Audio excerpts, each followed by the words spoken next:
안녕하세요. 반갑습니다. 한국 CS 마인드 교육센터 박정민 강사입니다.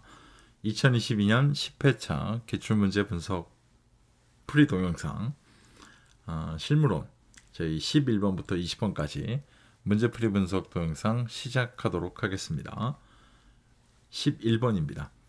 바람직한 경어 사용을 위한 방법 중 경어에 대한 겁니다. 간접 높임의 올바른 사례와 가장 거리가 먼 거. 간접 높임이라고 하는 측면은 말씀을 드리면 높여야 할 대상의 신체 부분, 성품, 심리, 소유물과 같이 주어와 밀접한 관계를 맺고 있는 이 밀접한 관계를 맺고 있다는 측면을 보면 일단 이 높여야 할 대상에게 일단은 어떻게 표현할까요? 붙어 있다? 또는 지금 같이 몸에 붙어 있다라든가 이 사람이 갖고 있는 이런 의미로 보시면 되고요. 이 대상을 통해 주어를 간접적으로 높이는 방법, 이런 걸 우리가 간접 높임이라고 부르게 됩니다. 사물 존칭과는 분명히 구별되셔야 되는 거고요. 이 문제에서 올바른 사례와 가장 거리가 먼 것이라고 얘기하는 것 자체가 사물 존칭은 무엇일까요? 이렇게 물어보는 것과 동일한 의미죠. 이 문제는 21년 2월, 19년 7월 동일 유형이 출제가 됐고요. 18년도 4월부터 22년 2월까지 총 9번이 출제가 됐던 문제 유형이기도 합니다. 유사 유형으로. 자, 그럼 볼까요? 1번 팀장님 말씀이 옳으십니다. 이건 맞아요. 왜냐면 이 팀장님이 하는 말이니까요. 2번 고객님 수선한 옷이 나오셨습니다. 자, 이건 지금 잘 보면 고객님을 높이는 게 아니에요. 고객님이라고 해놓고 뒤에 수선한 옷이 라고 하면 지금 나오셨습니다가 옷을 선생님 지금 지목하잖아요. 지칭하잖아요. 그러니까 옷이 나오셨다는 거예요. 옷이 어딜 나오나요? 이해가시죠? 이런 게 사물존칭이죠. 간단하게. 3번 사모님께서도 독감에 걸리셨습니까? 이건 지금 사모님이 독감에 걸린 거니까요. 지금 갖고 있는 거죠. 부장님 오늘 양복이 참 멋있으시네요. 이렇게 여기 나오는 것처럼 뭐뭐시라는 표현을 하거든요. 뭐뭐시 이렇게 표현을 합니다. 간접존대는. 이런 관점으로 보면 4번도 맞는 간접존대고요. 현재 고객님의 재정 상태는 넉넉하십니다. 십니다. 뭐뭐시 이렇게 표현을 하거든요. 이것도 똑같이 맞는 간접 표현이 됩니다. 간접 높임이 됩니다. 이해가시겠죠? 사물존칭과 구별하는 문제이기 때문에 아주 손쉽게 구별할 수 있는 문제 유형입니다. 특히나 보기만 읽어보실 수만 있다면 이해가시겠죠? 다음 문제. 자, 3장 다음 중 콜센터 생산성을 효율적으로 관리하기 위해 생산성을 효율적으로 관리하기 위해 고려해야 할 사항으로 보기 어려운 게 뭘까요? 이 문제는 솔직히 제가 문제를 읽으면서도 제 머릿속에도 이미 딱 그게 먼저 떠오르기 때문에 왜 그러냐면 무슨 말이냐면 이 문제는 답이 하나예요. 네, 한 번도 답이 바뀐 적이 없죠. 솔직히 보면. 이해가세요? 나머지 보기들이 바뀌는 거지 답이 바뀐 적이 없어요. 이 문제는. 동일 유형은 21년 11월, 20년 11월, 19년 1월 이렇게 매년 출제가 되고 있고요. 유사 유형은 18년도부터 22년도까지 총 4번 출제가 됐습니다. 이렇게 답이 똑같은 문제가 지금 8번째 보고 계신다는 얘기예요. 우수한 상담원의 채용 1번 맞습니다. 2번 상담원의 적절한 업무 배치 맞아요. 3번 상담원에 대한 지속적인 교육 맞고요. 4번 상담원의 재택근무 지원 및 혜택의 금지입니다. 이게 답이거든요. 매번 이게 답이에요. 그러니까 이걸 제공을 해야죠. 상담원의 재택근무 및 재택근무를 지원한다든가 요 앞에까지만 보면 되겠네요. 상담원의 재택근무를 지원해 줘야 됩니다. 라는 관점인데 여기에 이제 혜택금지라는 게 달리면서 이건 전혀 맞지 않는 생산성을 효율적으로 관리하기 위해 고려해야 할 사항에는 전혀 해당하지 않는 내용이죠. 이해가시죠? 이 문제 유형은 다시 한번 말씀드리지만 이 문제 보기 답 그대로입니다. 네네. 상담원의 합리적인 평가와 이에 따른 보상이라는 게 있는 거고요. 제가 이 문제 내내 답 하나입니다 라고 말씀드렸잖아요. 그래서 총 그럼 8번이 다 이 문제 답인가 봐. 아까 제가 꼭 마치 그렇게 들리게끔 설명드렸는데 하나가 더 있어요. 원래 하나가 더 있는 게 뭐냐면 5번 보기요. 그러니까 평가와 보상을 분리한다 이렇게 나와요. 평가와 보상을 분리한다 이렇게 나오거든요. 그래서 유사유형 문제까지 있는 이유는 제가 앞에서 말씀드렸던 걸 이제 말을 바꿔야 될 것 같은데, 이 재택근무 지원 혜택을 또는 지원 및 혜택을 금지시킵니다. 이거 하나, 문제 하나 정답. 또 하나는 5번에 있는 평가와 보상을 분리시킵니다. 하나. 이렇게 두 가지의 답이 왔다 갔다 합니다.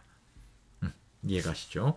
제가 아까 요 문제만 딱 보고 얘는 또 답이 또 이거네 라는 것 때문에 제가 아까 한 가지만 있다라고 말씀을 드렸는데, 그러니까 딱 요 문제 스타일에선 만약에 문제 이 보기 형태가 바뀐다, 그래서 상담원의 재택근무를 지원해 준다, 이런 식의 보기가 나오게 되면 그 다른 답은 평가와 보상을 분리합니다. 이게 답일 겁니다.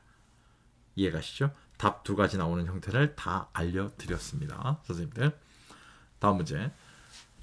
다음 중 텔레마케팅과 관련해 스크립트의 필요성에 대한 관한 내용으로 가장 올바르지 않은 거. 자, 일단 스크립트라고 하면 고객 응대 시나리오라고 저희가 알고 있는 거고요.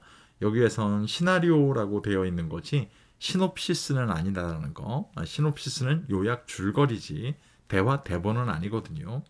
이해가시죠? 스크립트를 그럼 왜 만듭니까? 또는 왜 사용합니까? 라고 하면 콜센터의 생산성 향상에 도움이 됩니다. 라고 이야기를 하거든요. 생산성 향상이라는 건 뒤집어서 얘기하면 통화 시간을 전체적으로 줄일 수 있다라는 거예요. 그죠? 그리고 콜센터에 있는 전 텔레마케터 상담사분들이 동일한 시나리오를 가지고 동일한 방법으로 설명을 하고 접근해서 커뮤니케이션을 하고 이런 관점이 되기 때문에 표준화 같은 게 만들어질 수 있는 거죠. 제가 지금 표준화 같은 거라고 말씀드렸는데 왜냐면 모든 상담원들이 다 이 표준화대로만 읽지는 않기 때문에 제가 표준화 같은 게 라고 표현했던 거예요. 자, 이 문제 동일 유형은 22년도 9월차 지난번에 나왔었어요. 이거 동일하게 21년도 4월, 19년도 10월, 2019년도 3월 달부터 22년도 2월 달까지 내내 출제가 되고 있습니다. 유사 유형으로도. 1번. 스크립트 작성은 콜센터 내의 생산성 관리에 도움을 줍니다. 아까 말씀드렸던 게 이거죠. 그래서 통화 시간이 줄어듭니다. 2번.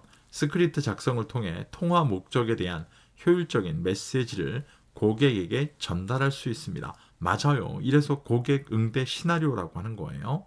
3번. 상담원들이 어느 정도 표준화된 언어 표현과 상담 방법으로 고객을 응대할 수 있도록 도와줍니다. 맞죠? 네, 표준화되는 관점이기 때문에. 4번. 상담원들이 상담 수준에 따른 개별 역량의 편차를 파악하여 업무량을 조정하고 배정할 수 있다. 스크립트가 선생님 이렇게 되는 건 아니에요. 그래서 상담원들이 일정한 상담 수준을 유지하게 되고 고객들이 어느 상담원과 상담을 하더라도 불편을 겪지 않게 될 겁니다. 이렇게 표현하는 게 오히려 더 정확한 설명인 거죠. 이해가시죠? 4번 설명이 잘못되어 있습니다. 5번. 상담원들이 불필요한 표현이나 상담 도중 흐름을 잃어버리지 않게 하여 평균 통화 시간을 조절할 수 있습니다. 자, 이게 1번 내용과 일맥상통하는 내용이 될 겁니다. 이해가시죠? 자, 이 문제 유형 꼭 한번 체크하고 보셔야 될 만한 문제 유형이었습니다. 다음 문제. 자, 훅실드가 제시한 감정노동의 유형 중 다음 보기 설명에 해당하는 게 뭘까요? 자, 이 문제 같은 경우는 이제 두 가지가 나오거든요. 두 가지가 나오는데 한 가지마다 독특한 키워드가 있어요. 아시겠지만 감정 노동자는요, 내가 갖고 있는 내가 표현되는 언어적인 거 말고 이 비언어적인 표현을 선생님 앞에 있는 고객 때문에 감춰야 되는 직무에 있는 이런 직무 현장에 있는 분들을 감정 노동자라고 거의 일반적으로 지칭을 하거든요. 그러니까 내 비언어에 대한 걸 내가 통제할 수 있어야 돼요. 그죠? 내가 기분 나쁘다 해가지고 내 앞에 있는 고객한테 인상을 쓸 수는 없는 거거든요. 그러니까 이런 관점으로 좀 보시면 되는 거고, 이 문제는 동일 유형이 21년도 11월, 18년도 11월 달에 출제가 됐고요. 유사 유형은 중간에 20년도 6월 달에 출제된 적이 있습니다. 자, 그럼 보기를 좀 볼게요. 자신의 감정을 외면한 채 조직의 강요에 의해 나타날 수밖에 없는, 여기다 체크하셔야 돼요. 나타날 수밖에 없는 목소리, 억양, 얼굴 표정 등을 지어야 하는 것으로 스스로의 의지와 무관하게 어쩔 수 없이, 야, 이것도 체크하셔야 돼요. 어쩔 수 없이 서비스 표준에 맞추어 표현해야 하는 행위를 의미합니다. 결국 지금 이 명칭을 지칭하는 이 보기 내용에서의 키워드는 나타낼 수밖에 없고 어쩔 수 없고, 그러니까 결국은 내 의사, 내 의지가 아니라 그렇게 맞추어진 표준 매뉴얼에 나를 갖다 맞춰야 된다는 의미예요. 그죠? 그러니까 이렇게 되는 걸 저희가 뭐라 부르느냐? 표면화 행위라고 부르게 됩니다. 네, 전체 보기를 모르셔도 나타낼 수밖에 없는, 어쩔 수 없는, 이런 관점으로 표면화 행위, 이렇게 유추할 수 있는 문제 유형이었습니다. 또는 뭐 스스로, 또는 뭐 적극적으로, 이런 표현이 나오면, 스스로 또는 적극적으로 라는 표현이 나오게 되면 그걸 내면화 행위 이렇게 부르기도 하죠. 이해가시죠? 그건 자기가 맞춰가는 거기 때문에 내면화 행위 이렇게 부르게 되는 겁니다. 이거 구별되시죠? 분명히 딱 두 개만 구별하시면 되기 때문에 지금 딱 보시고 다음번 문제는 충분히 대응이 가능하실 겁니다. 다음 문제. 콜센터 모니터링 방법 중 3장 문제가 끝나가나 봐요. 이게 나오는 거 보니까 모니터링 방법 중 상담원과 고객 모두 누가 모니터링을 하는지 모르도록, 자, 키워드가 나옵니다. 상담원과 떨어진 장소에서, 상담원과 떨어진 장소에서, 멀리 떨어져서 누가 모니터링을 하는지 몰라요. 내용을 평가하는 방법으로 고객과 상담원 간의 자연스러운 상호작용을 관찰할 수 있는 모니터링 기법의 명칭을 뭐라 부릅니까? 기본적으로 녹취된 걸 듣는 게 아니고요. 지금 멀리 떨어져서 지금 통화, 응대하고 있는 걸 듣겠다는 거예요. 결과적으로 영어로 표현하면 ing라는 거예요. 지금 듣고 있겠다라는 이야기입니다. 이해가시죠? 이걸 의미하는 거고요.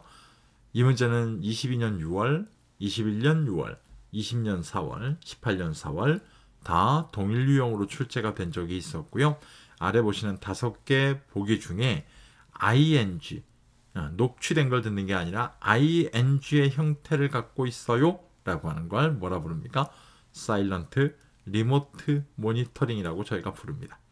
셀프 모니터링은 스스로를 평가, 정해진 평가표, 이 두 가지가 동시에 나와야 되고요. 동료 평가제, 동료라는 거 나오면 peer 모니터링 2번, 네.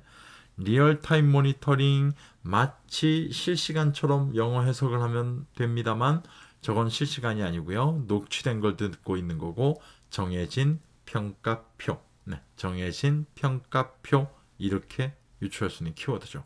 정해진 평가표만 나오면 사이드 바이 사이드 모니터링, 이건 정말 말 그대로 영어 표현대로 상담은 옆에서 직접 듣겠다. 신입사원에게 맞는 스타일이다. 네, 이렇게 구별하시면 될 것 같습니다. 크게 어렵지 않게 풀이가 가능한 문제 유형이었습니다. 다음 문제.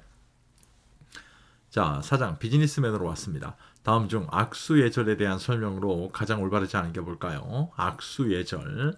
아시겠지만 악수 같은 경우는 고에서 저로 간다. 쉽게 해서 여성이 먼저 손을 내밀고 연장자, 그 다음 뭐 기혼자, 상급자, 이런 사람들이 먼저 손을 내밀게 돼 있는 겁니다. 원칙상. 이해가시죠?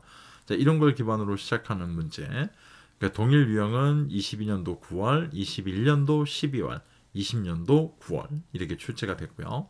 유사 유형 같은 경우는 뭐 18년도 4월부터 20년도, 22년도 4월까지 총 8번이 나왔네요. 그래서 동일 유형까지 하면 11번. 이게 12번째 보는 문제입니다. 1번. 우리나라의 경우 연장자가 연소자에게 먼저 권하는 것이 보편적입니다.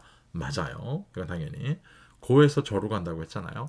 2번. 남성이 상사일지라도, 상시일지로가 아니라 상사일 경우라 하더라도 여성 직원에게 악수를 먼저 청하는 것은 신뢰가 됩니다. 아니요. 이건 안 그래요. 왜냐면 악수 예절에서는요, 분명히 나이와 직급에 영향을 받아요. 더군다나 이 보기에서는요, 지금 아무런 다른 전제 조건이 없다라는 건 우리 회사 내부일 수도 있다는 얘기잖아요. 그래서 상사일 경우라 하더라도 여성 직원에게 악수를 먼저 청하는 것은 전혀 예의에 어긋나는 일이 아니에요. 그러니까 2번 설명이 잘못되어 있죠. 이해가시죠? 오히려 문제는 저 상시일 경우가 아니라 상사일 경우예요. 저 오탈자가 더 큰 문제네요. 3번 부부 동반 행사나 모임일 경우 남성이 상대 배우자인 여성과 친분이 있을 때 악수를 먼저 청하더라도 크게 신뢰가 되지 않습니다. 네, 이건 선생님 맞아요. 분명하게. 이해가시죠? 이건 맞습니다. 자, 4번 악수를 하면서 허리를 숙이지 않는 것이 원칙이지만 이건 글로벌 매너가 이래요. 왜? 아이 컨택을 하셔야 되기 때문에. 우리나라의 경우 관례상 공손함을 표현하는 의미에서 예외적으로 허용하기도 합니다. 허용하기도 합니다. 맞습니다. 5번 국가 원수, 왕족, 성직자 등은 보편적 악수 예절에 예외가 허용됩니다.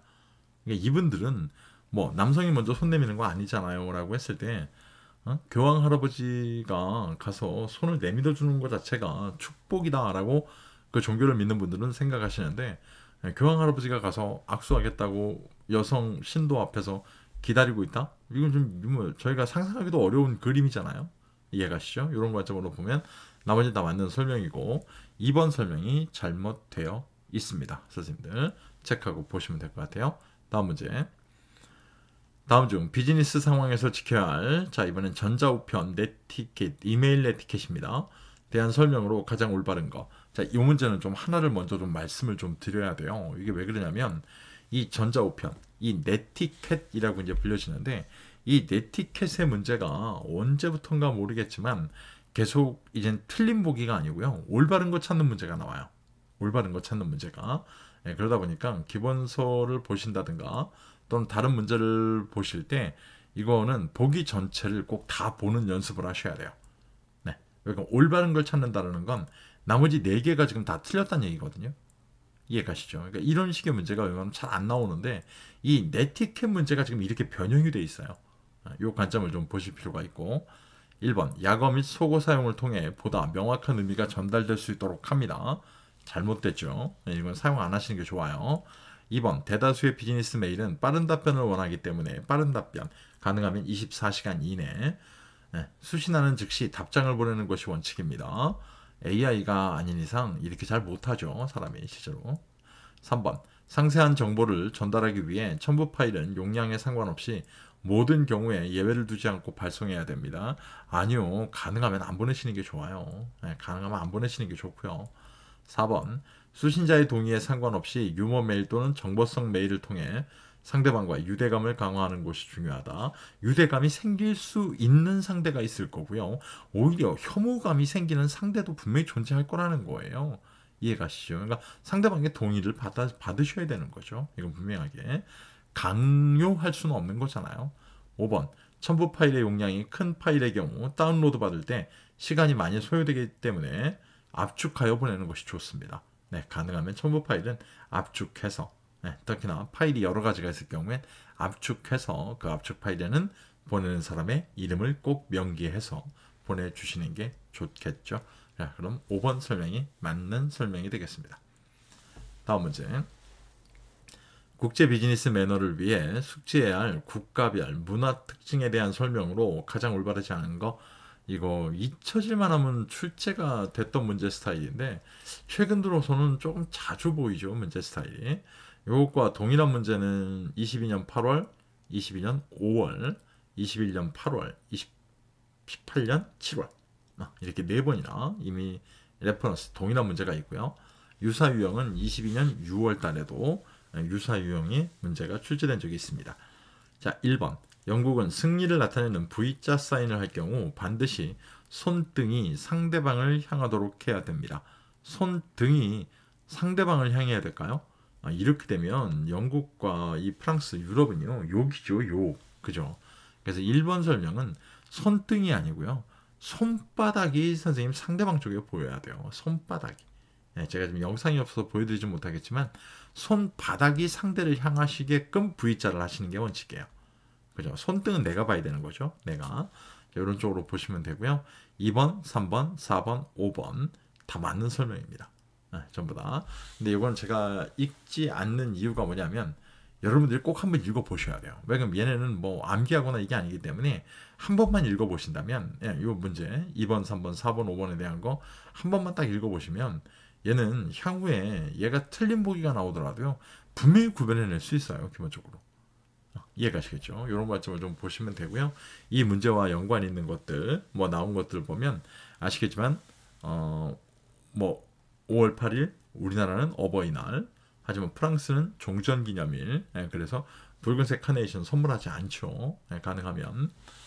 거기에다가 또 뭐 사진을 찍으면 영혼이 빠져나간다고 하는 거는요. 이누이트, 에스키모인들이 아니고요. 멕시코 인디안들, 뭐 이런 관점의 문제들 전체적으로 봤을 때 이런 것들이 이제 반복되는 내용들이기 때문에 그 관점 보시면 되고요. 이슬람교도 분들은 오른손을 신성시한다는 거, 그래서 불법적인 거, 뭐 불건전한 거, 불결한 거 이런 것들을 잘 안 하죠. 왜냐하면 이분들 오른손으로 식사도 하시기 때문에 이런 관점들이 좀 있습니다. 이런 것들을 좀 전체적으로 볼 수 있는 하나의 어떤 뭐랄까요? 뭐 어떤 핵심 키워드가 있는 게 아니기 때문에 이 문제 같은 경우는 그러니까 좀 다양하게 보실 필요밖에 없어요. 네, 그래서 2번, 3번, 4번, 5번을 꼭 읽어보시라고 말씀을 드리는 거고요. 이 화면을 좀 이렇게 오래 붙잡고 있는 이유도 바로 그것 때문입니다. 이해가시겠죠? 다음 문제 보겠습니다. 사장 문제. 사장 문제가 왜 이렇게 긴가요? 전부 다. 국제 비즈니스 에티켓과 관련해 올바른 테이블 매너에 대한 설명으로 가장 거리가 먼 게 뭘까요? 자, 올바른 테이블 매너. 자, 이 문제 유형 같은 경우는 뭐 여러 가지가 나옵니다. 정말 기본서에서 보시는 그 다양한 식사 예절이라든가 이런 것들을 가지고 전체적으로 그걸 한 문제로 만들어서 문제를 내기 때문에 이런 유형이 나오는 겁니다. 이건 22년 7월, 21년 7월, 19년 5월 동일 유형이 출제가 됐고요. 유사 유형은 뭐 19년도 3월부터 21년도 10월까지 쭉 4번이나 출제가 됐습니다. 1번, 규모가 큰 레스토랑을 이용할 경우 입구에서 종업원의 안내를 받아 자리로 이동하는 것이 일반적입니다. 맞죠? 2번, 남성이 연회복을 착용할 경우 허리벨트와 이 서스펜더라고 부르죠. 멜빵 함께 사용하지 않는 것이 원칙입니다. 맞아요. 멜빵을 할 수 있는 바지는 이 바지 이 허리 라인에 그 벨트를 걸 수 있는 벨트 거리가 없어요. 3번, 부부 동반 파티일 경우 부부는 서로 마주보고 앉는 것이 원칙이고요. 이 마주본다는 건 수직 수평만 얘기하는 게 아니에요. 대각선도 들어갑니다. 4번, 테이블에 놓여있는 접시는 음식의 순서에 따라 편리하도록 정돈되어 있기 때문에 가능한 움직이지 않도록 합니다. 아시겠지만 접시에는 촉수 금지입니다. 입도 금지입니다. 이렇게 알고 계시면 돼요. 간단하게. 5번, 메뉴를 선택할 경우 상대방에게 일임하거나 똑같은 것으로 라고 말하는 것이 예의입니다. 아니죠. 이것은 예의가 어긋납니다. 예의가 어긋납니다. 그러니까 나도 네가 먹는 거 그냥 아이씨 몰라 똑같은 거 그냥 안 됩니다. 이렇게 이해가시죠? 5번이 잘못되어 있습니다. 자, 이번 영상 마지막 문제입니다. 넓은 의미의 비즈니스 관광을 뜻하는 마이스 산업에서 마이스 용어를 구성하는 요소로 가장 거리가 먼 게 뭘까요? 이런 식의 문제도 2022년 10월달 현재까지도 나오고 있다는 거예요. 20년도 1월달에 동일 유형이 출제가 됐고요. 21년도 11월, 22년도 5월달에 유사 유형이 출제가 됐습니다. 자, 마이스 그럼 첫 번째 M 미팅 기업 회의, I 인센티브 트러블 또는 인센티브 투어 기본적으로 포상 관광, C 컨벤션 국제 회의, E exhibition 또는 이벤트 어떤 뭐 전시회 이런 걸 의미하죠. 자, 이렇게 따지면 아닌 의미 4번이 해당하게 되겠습니다. 저희가 뭐 마이스를 구별하는 건 충분히 아실 수 있을 만한 내용들이기 때문에 이렇게 체크하고 보시면 되고요. 11번부터 20번까지 문제 유형도 뭐 전체적으로 보면 크게 어렵지 않은 문제 스타일이었다라고 생각하실 수 있을 겁니다. 이 영상만으로 충분히 뭐 도움이 되셨다면 감사드릴 일이고요. 그렇지 않으면 매번 얘기하는 저희 카페에 오시면 됩니다. 네이버에 있고요. 박정민 강사를 찾으셔도 되고 아니면 뭐 CS 리더스 관리사 단 한 번에 합격하기 뭐 이런 데 찾아오셔도 됩니다. 아시겠지만 저희 카페 2012년도부터 운영했던 거예요. 네. 아마 어떤 커뮤니티에 있는 곳보다도 더 오래된 걸 거고요. 제가 왜 그러냐면 2010년도에 전문 강사 양성 과정 이수를 하고 라이센스 취득하고 이제 그때부터 강의를 해왔기 때문에 아마 제가 그 이전엔 블로그에서 다 오픈 공유를 했거든요. 전부 다. 그래서 어디를 가시든지 간에 제가 공유하는 자료와 거의 비슷한 걸 보실 거예요. 전부 다. 네. 좀 거만한 얘기일 수도 있겠습니다만 카페에 오시게 되면 정말 다양한 문제풀이에 관련된 분석 솔루션들을 보실 수가 있을 거고요. 반복 출제 패턴에 대한 특히나 기출문제와 정답만 원하는 분들은 저희 카페에 오시나 많아요. 그렇게 제공 안 합니다.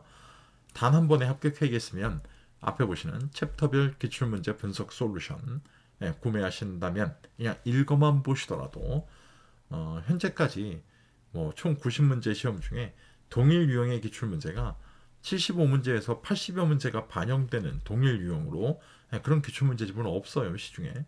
아시겠지만 그 관점으로 참고해 보시면 100%에 가까운 합격률을 보이고 있기 때문에 충분히 도움이 되실 것 같습니다. 참고 한번 해보셔도 괜찮습니다. 다음번 영상은 전략론 21번부터 30번까지 문제풀이 분석 동영상으로 찾아뵙도록 하겠습니다. 오늘 영상이 도움이 되셨다면 구독과 좋아요 체크해 주시는 거 잊지 마시기 바랍니다.